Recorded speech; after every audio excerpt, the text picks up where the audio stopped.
ಜಿ5 ಇರುವಾಗ ನೀವು ನಿಮ್ಮ ನೆಚ್ಚಿನ ಶೋಗಳನ್ನ ಎಂದಿಗೂ ಮಿಸ್ ಮಾಡಿಕೊಳ್ಳುವುದಿಲ್ಲ. ಅದು ಸಂಪೂರ್ಣ ಉಚಿತವಾಗಿ.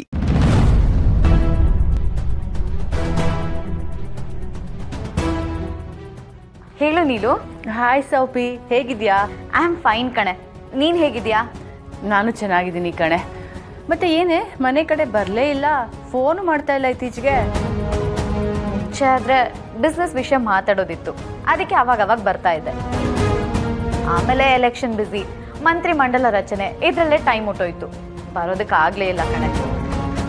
ಸುಮ್ಮನೆ ಪದೇ ಬಂದು ನನಗೆ ತೊಂದರೆ ಕೊಡೋದು ಇಷ್ಟ ಇರಲಿಲ್ಲ, ಅದಕ್ಕೆ ಬರೋದಕ್ಕೆ ಹೋಗಲಿಲ್ಲ. ಓ, ಹಾಗಾದರೆ ಇದು ಆ್ಯಕ್ಚುಯಲ್ ವಿಚಾರ ಇರೋದು. ಈ ನನ್ನ ಗಂಡ ನನ್ನ ಹತ್ರನೇ ಬಿಸ್ನೆಸ್ ವಿಚಾರ ಮಾತಾಡಬೇಕು, ಅದಕ್ಕೆ ಕಳಿಸು ಅಂತ ಸುಳ್ಳು ಬೇರೆ ಹೇಳ್ತಾರೆ. ಸುಳ್ಳನ್ನ ಇದೇ ರೀಸನ್ ಇಟ್ಕೊಂಡು ಇವಳನ್ನ ಹೇಗಾದರೂ ಮಾಡಿ ಇಲ್ಲಿ ಬರೋ ಹಾಗೆ ಮಾಡಬೇಕು. ಆಗ ಎಲ್ಲ ಗೊತ್ತಾಗುತ್ತೆ. ಅಂದಾಗೆ ಏನು ವಿಷಯ? ನನ್ನನ್ನು ನೆನೆಸ್ಕೊಂಡು ಫೋನ್ ಮಾಡಿಬಿಟ್ಟಿದ್ಯಾ? ಏನಿಲ್ಲ ಕಣೆ, ನಮ್ಮ ಮಾವ ಏನೋ ಅದು SP ಬಗ್ಗೆ ಸೌಪರ್ಣಿಕಾ ಹತ್ರ ಮಾತಾಡಬೇಕು ಅಂತನೋ ಹೇಳ್ತಾ ಇದ್ರು. ಏನೇ ಆ ವಿಷಯ? ಓ, SP ವಿಷಯನಾ? ನಿನಗೆ ಗೊತ್ತಿದೆ ಅಲ್ವೇನೆ, ನಮ್ಮ ಅಣ್ಣ ಅಮ್ಮನ ಆಕ್ಸಿಡೆಂಟ್ ಕೇಸ್ ಈಗ ಕಂಪ್ಲೇಂಟ್ ಆಗಿರೋದು. ಆ SP ಆ ವಿಷಯವಾಗಿ ಸರಿಯಾಗಿ ಕೆಲಸನೇ ಮಾಡ್ತಿಲ್ಲ ಕಣೆ. ಈ ಕೇಸ್ ಒಂಚೂರು ಮೂವೇ ಆಗ್ತಿಲ್ಲ. ನಾವೇನಾದ್ರೂ ಸ್ಟೇಷನ್ ಹತ್ರ ಹೋದ್ರೆ ಎನ್ಕ್ವೈರಿ ಮಾಡ್ತಿದೀವಿ ಅನ್ನೋ ಟ್ಯಾಗ್ ಲೈನ್ ಇಟ್ಕೊಂಡು ನಮ್ಮನ್ನು ಯಾವಾಗಲೂ ಮನೆಗೆ ಸಾಗಾಗ್ತಾ ಇದ್ದಾರೆ. ಅದಕ್ಕೆ ಆ SP ಜಾಗಕ್ಕೆ ಒಳ್ಳೆ ಖಡಕ್ ಆಫೀಸರ್ನ ಪೋಸ್ಟಿಂಗ್ ಮಾಡಿ ಅಂತ ಹೇಳಿ ಮುನಿಸ್ವಾಮಿ ಅವ್ರ ಹತ್ರ ಮಾತಾಡಿದೆ. ಅಯ್ಯೋ ಸೋಪಿ, ಹೋಗಿ ಆ ಮುನ್ಸ್ವಾಮಿ ಹತ್ರ ಯಾಕೆ ಹೇಳಕ್ ಹೋಗಿದ್ದೆ? ನಿನ್ನ ಫ್ರೆಂಡ್ ನಾನೇ ಇರ್ಲಿಲ್ವಾ? ನಮ್ಮನೆಗೆ ಬರ್ಬೋದಿತ್ತಲ್ಲ. ಅದು ಹಾಗಲ್ವೇ ನೀಲು, ಈ ಕೇಸಲ್ಲಿ ಭಾವನಾನು ಇನ್ವಾಲ್ವ್ ಆಗಿದ್ದಾಳಲ್ವಾ, ಅದಕ್ಕೆ ನೀವು ಯಾರು ಅಷ್ಟೊಂದು ಇಂಟ್ರೆಸ್ಟ್ ತೋರಿಸ್ತಿಲ್ವೇನೋ ಅಂತ ನಾನು ಈ ರೀತಿ ಡಿಸಿಷನ್ ತಗೊಂಡೆ ಅಷ್ಟೆ. ಸೋಪಿ, ಆ ಥರ ಎಲ್ಲ ಏನೂ ಇಲ್ಲ ಕಣೆ. ಪಾಪ ನಮ್ಮ ಮಾವ ಖುದ್ದಾಗ ಅವರೇ ಹೇಳಿದ್ರು, ನೋಡಮ್ಮ ನಿನ್ನ ಫ್ರೆಂಡು ಸೌಪರ್ಣಿಕಾನ ಬರಕ್ಕೆ ಹೇಳು, SP ಬಗ್ಗೆ ಮಾತಾಡಬೇಕು ಅಂತ.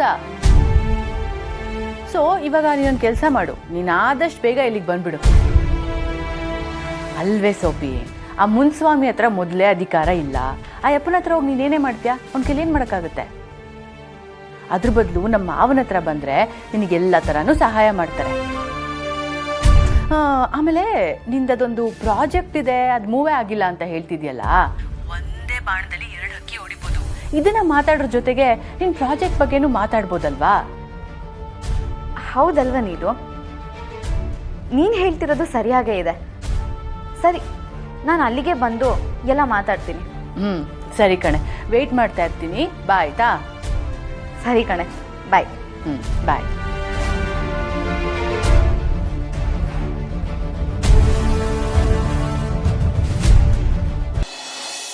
ಖುಷಿ ಪುಟ್ಟ, ನಾವಿವತ್ತು ಎಲ್ಲಿಗೆ ಹೋಗ್ತಿದ್ದೀವಿ ಗೊತ್ತಾ?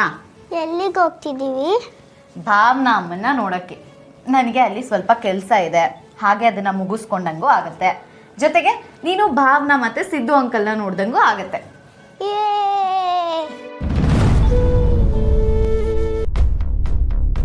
ಏನು ಬಂಗಾರಿ, ಖುಷಿನ ರೆಡಿ ಮಾಡ್ತಿದ್ಯಾ? ಎಲ್ಲಾದರೂ ಹೊರಗೆ ಹೋಗ್ತಿದ್ದೀರಾ? ಹ್ಞೂ ರವಿ, ನೀನು ಕಾಲ್ ಮಾಡಿದ್ಲು. ಅದೇ SP ನ ಟ್ರಾನ್ಸ್ಫರ್ ಮಾಡಿಸೋ ವಿಷಯವಾಗಿ ಮುನಿಸ್ವಾಮಿ ಅವ್ರ ಹತ್ರ ಇನ್ಫ್ಲೂಯೆನ್ಸ್ ಮಾಡಿದ್ದೆ ಅಲ್ವಾ, ಆ ವಿಚಾರವಾಗೇನೋ ಜವರೇಗೌಡರು ನನ್ನ ಹತ್ರ ಮಾತಾಡಬೇಕಂತೆ. ಅದಕ್ಕೆ ಹೋಗಿ ಬರೋಣ ಅಂತ. ಹಾಗೆ ನಮ್ಮ ಪ್ರಾಜೆಕ್ಟ್ ವಿಷಯನೂ ಮಾತಾಡ್ದಾಗುತ್ತೆ. ಇವಳು ಯಾಕೋ ಎಡವಟ್ ಮಾಡ್ತಾಳೆ ಅಂತ ಅನಿಸ್ತಿದೆ. ಆ ಕಡೆ SP ಅಂತಾಳೆ, ಈ ಕಡೆ ಜವರೇಗೌಡರು ಅಂತಾಳೆ, ಮುನಿಸ್ವಾಮಿ ಹತ್ರನೂ ಮಾತಾಡ್ತಾಳೆ ಅಂತಾಳೆ. ಇದೆಲ್ಲ ನೋಡಿದರೆ ಇವಳು ನನ್ನ ಬುಡಕ್ಕೆ ತಂದಿಡೋ ಥರ ಇದ್ದಾಳೆ. ಯಾವುದಕ್ಕೂ ಇವಳ ಹತ್ರ ಸ್ವಲ್ಪ ಹುಷಾರಾಗಿರಬೇಕು. ಮೊದಲು ಇದನ್ನೆಲ್ಲ ಹೇಗಾದರೂ ಮಾಡಿ ತಡಿಬೇಕು. ಇವಾಗ ಯಾಕೆ ಬಂಗಾರಿ, ಹೊರಗಡೆ ಬೇರೆ ವಿಪರೀತ ಬಿಸಿಲು, ಖುಷಿನ ಬೇರೆ ಕರ್ಕೊಂಡು ಹೋಗ್ತೀನಿ ಅಂತ ಹೇಳ್ತಿದ್ಯಾ? ಇಬ್ಬರು ಸುಸ್ತಾಗ್ತೀರಾ? ಪರವಾಗಿಲ್ಲ ರವಿ, ಖುಷಿ ಕೂಡ ಭಾವನಾನ ನೋಡಿ ಸುಮಾರು ದಿನ ಆಗಿದೆ ಅಲ್ವಾ, ಭಾವನಾನ ನೋಡ್ದಾಗೂ ಆಗುತ್ತೆ, ಅವಳಿಗೆ ಖುಷಿನೂ ಆಗುತ್ತೆ. ಬಂಗಾರಿ, ನೀನೇ ಮಾತು ಹೇಳ್ತಿದ್ಯಾ? ಅಲ್ಲ, ಇತ್ತೀಚೆಗೆವರೆಗೂ ಖುಷಿ ಭಾವನ ಜೊತೆ ಇರಬಾರ್ದು ಅಂತ ನಾವು ಎಷ್ಟೆಲ್ಲ ಪ್ರಯತ್ನ ಪಟ್ವಿ, ಮರ್ತು ಬಿಟ್ಟಿಯಾ? ಖುಷಿ ಈ ಮನೇಲಿ ಇರಬೇಕು ಅಂತ ಅವಳನ್ನ ಕರ್ಕೊಂಡು ಬಂದಿದ್ದೆ ಇಲ್ಲಿಗೆ. ಈಗ ನೀನು ಅವಳನ್ನ ಭಾವನಮ್ಮ ಹತ್ರ ಕರ್ಕೊಂಡು ಹೋಗ್ತಿದ್ಯಾ? ಏನಾಗಿದೆ ನಿಮಗೆ? ಖುಷಿ ಪುಟ್ಟ, ನೀನಿಲ್ಲೇ ಇರೋ, ನಾನು ಹೊರಡುವಾಗ ನಿನ್ನ ಕರ್ಕೊಂಡು ಹೋಗ್ತೀನಿ.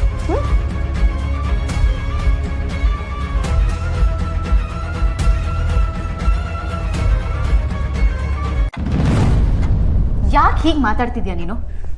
ಖುಷಿನೇನಾದರೂ ಭಾವನನ ಮೀಟ್ ಮಾಡಿಸ್ದೆ ನಮ್ಮ ಹತ್ರನೇ ಇಟ್ಕೊಂಡ್ರೆ ಅವಳು ನಮ್ಮ ಜೊತೆನೇ ಇರ್ತಾಳೆ ಅಂತ ಅನ್ಕೊಂಡಿದ್ಯಾ? ಖಂಡಿತ ಇಲ್ಲ. ಅವಳಿಗವಾಗ ಭಾವನನ ಮೀಟ್ ಮಾಡಬೇಕು ಅನ್ನೋ ಹಠ ಇನ್ನೂ ಜಾಸ್ತಿ ಆಗುತ್ತೆ. ಅವಳು ಹೇಗೂ ಇವಾಗ ನಮ್ಮ ಜೊತೆ ಚೆನ್ನಾಗಿದ್ದಾಳೆ. ಒಂದು ಸ್ವಲ್ಪ ಪ್ರೀತಿ ತೋರಿಸಿದ್ರೆ ಅವಳು ಪ್ರೀತಿ ತೋರಿಸ್ತಿದ್ದಾಳೆ. 18 ವರ್ಷದವರೆಗೂ ಅವ್ಳು ನಮ್ಮ ಜೊತೆ ಇದ್ಬಿಟ್ರೆ ಈ ಆಸ್ತಿ ಮತ್ತೆ ಅವಳ ಪ್ರೀತಿ ಎರಡೂ ಸಿಗುತ್ತೆ. ಅದಕ್ಕೆ ಹೀಗೆ ಮಾಡ್ತಿರೋದು. ಸರಿ, ಇವಾಗ ಏನು, ದೇವರೇಗೌಡರ ಮನೆಗೆ ಹೋಗ್ಬೇಕು ಅಷ್ಟೇ ತಾನೇ? ಒಂದು ಕೆಲಸ ಮಾಡು, ಹೇಗೂ ಇವಳು ನನಗೆ ಭಾವನಮ್ಮ ಬೇಕು ಅಂತ ಹಠ ಮಾಡ್ತಿಲ್ಲ. ಹಾಗೇ ಇರಲಿ, ಅದು ನಾನು ಹೋಗಿ ಬರ್ತೀನಿ. ನೀನಾ? ಏನು ಬೇಡ, ನಾನೇ ಹೋಗಿ ಬರ್ತೀನಿ. ಯಾಕೆ ಈ ಥರ ಫೋರ್ಸ್ ಮಾಡ್ತಿದ್ಯಾ? ಬಂಗಾರಿ, ಫೋರ್ಸ್ ಅಂತ ಏನಿಲ್ಲ. ನಿನ್ನ ಗಂಡ ಅಂತ ನಾನು ಇರಬೇಕಿದ್ರೆ ನೀನು ಯಾಕೆ ಸುಮ್ಮನೆ ಬಿಸಿಲಲ್ಲಿ ಹೋಗಿ ಸುಸ್ತು ಮಾಡ್ಕೋಬೇಕು ಅಂತ ಅಷ್ಟೇ. ಎಷ್ಟು ಹೇಳಿದ್ರು ನೀನು ಕೇಳೋ ಹಾಗೆ ಕಾಣಿಸ್ತಿಲ್ಲ. ಸರಿ, ಹೋಗ್ಬಾ. ಏನಾದರೂ ಇಂಪಾರ್ಟೆಂಟ್ ವಿಷಯ ಇದ್ದರೆ ನನಗೆ ಫೋನ್ ಮಾಡಿ ಹೇಳಬೇಕು.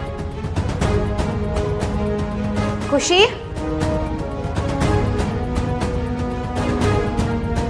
ಸದ್ಯ ಹೇಗೋ ಒಪ್ಕೊಂಡ್ಲು. ಇವಾಗ ನಾನು ಅಲ್ಲಿಗೆ ಹೋಗಿ ಹೇಗೆ ದಾರಿ ತಪ್ಪಿಸ್ಬೇಕೋ ಹಾಗೆಲ್ಲ ದಾರಿ ತಪ್ಪಿಸ್ಬೋದು. ಶ್ರೀನಿವಾಸ್ ಅವರೇ, ನಿಮ್ಮ ತಾಯಿಯವರು ಸ್ವಲ್ಪನೇ ಚೇತರಿಸ್ಕೊಳ್ತಾ ಇದ್ದಾರೆ. ಹಾಗಾಗಿ ಮಾತಾಡಿಸ್ತಾ ಇರಿ. ಹಾಗಂತ ಅವ್ರ ಮೇಲೆ ಪ್ರೆಷರ್ ಹಾಕೋಕೆ ಹೋಗ್ಬೇಡಿ. ಸರಿ ಡಾಕ್ಟ್ರೆ, ನಾವ್ ಯಾರಾದ್ರೂ ಒಬ್ರು ಅವ್ರ ಜೊತೆ ಅಲ್ಲೇ ಇದ್ದು ನೋಡ್ಕೋತೀವಿ. ಅವರು ಇದೇ ರೀತಿ ನಿದ್ರೆ ಮಂಪ್ರಲ್ಲಿ ಏನೇ ಮಾತಾಡಿದ್ರು ಅದನ್ನು ಫುಲ್ಫಿಲ್ ಮಾಡೋದಕ್ಕೆ ಟ್ರೈ ಮಾಡಿ. ಐ ಮೀನ್, ಈಗ ಜಯಂತ್ ಅಂತ ಹೆಸರು ಕರೆದಾಗ ಅವ್ರ ಜೊತೆ ಮಾತಾಡಿಸಿ. ಹಾಗಂತ ಫೋರ್ಸಬಲಿ ಅಲ್ಲ, ಜಸ್ಟ್ ಅವ್ರ ಮಾತಿಗೆ ಆನ್ಸರ್ ಮಾಡಿ ಅಷ್ಟೇ. ಅದರಿಂದ ನಿಮ್ಮ ತಾಯಿಯವ್ರಿಗೆ ಹಿಂಸೆ ಆಗಬಾರ್ದು. ಅದನ್ನು ಕೂಡ ನೀವು ಗಮನದಲ್ಲಿ ಇಟ್ಕೋಬೇಕು.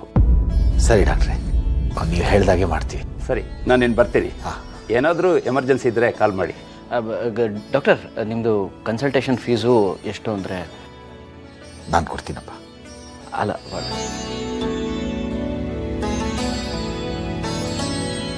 ನಿಮ್ಮಿಂದ ತುಂಬ ಉಪಕಾರ ಆಯಿತು. ಸರಿ, ಬರ್ತೀನಿ. ಹೋಗ್ ಬನ್ನಿ ರೀ. ಎಂಥ ಸಿಹಿ ಸುದ್ದಿ ಅಲ್ವೇನ್ರಿ? ಅಂತೂ ಇಂತೂ ಇಷ್ಟು ದಿನ ಆದ್ಮೇಲೆ ಅತ್ತೆ ಮಾತಾಡಿದ್ರಲ್ಲ, ಅಷ್ಟೇ ಸಾಕು. ಮಾವ, ಅತ್ತೆ, ನನಗಂತೂ ತುಂಬ ಖುಷಿ ಆಗ್ತಿದೆ. ಅಜ್ಜಿ ಮತ್ತೆ ಮೊದಲಿನ ಥರನೇ ಆಗ್ಬಿಟ್ರೆ ಅಷ್ಟೇ ಸಾಕು.